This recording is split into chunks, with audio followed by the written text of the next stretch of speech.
Page 268, Greensleeves. This is a harmonization study again. They're giving you the chord names and the pattern at the beginning they want you to use, and you get to fill in the blanks. That's nice.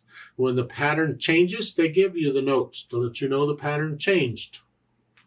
However, I suggest the pattern they're changing when they, like in measure 7, they give you a different pattern. I don't know if they want you to continue with that pattern from then on, or if you immediately go back to the other pattern. You try them both out and see what you like. So first the melody. 6/8 time, and we're in key of E minor here. So it's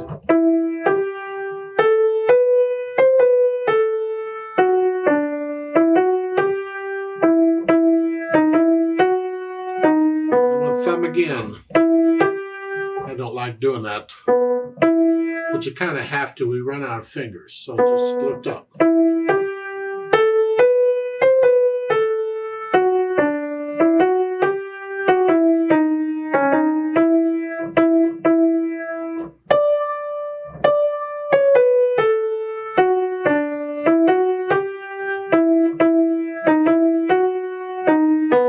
Up.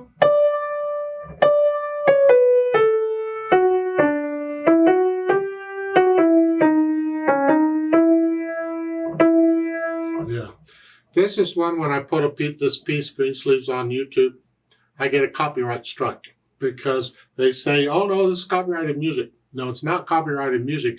They're representing some recording artist who has recorded their version of it.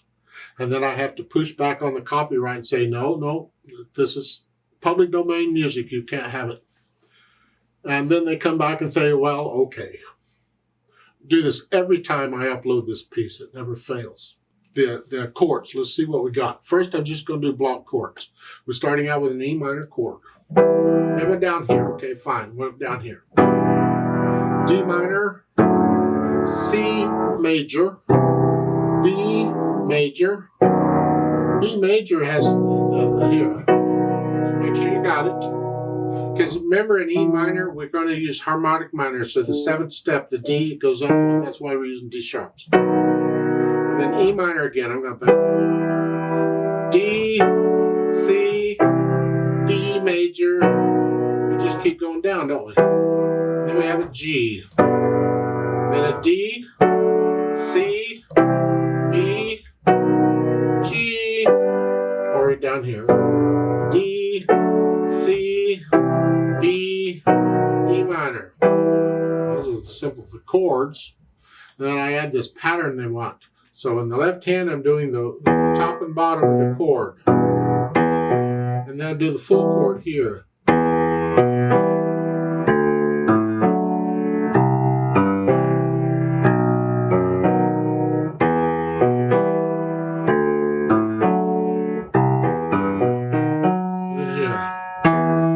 And then I should just go back to the other one.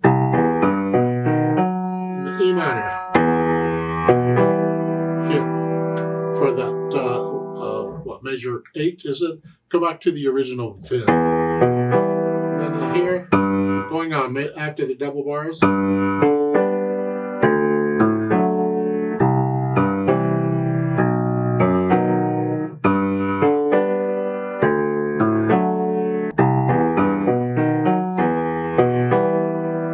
I suppose it works.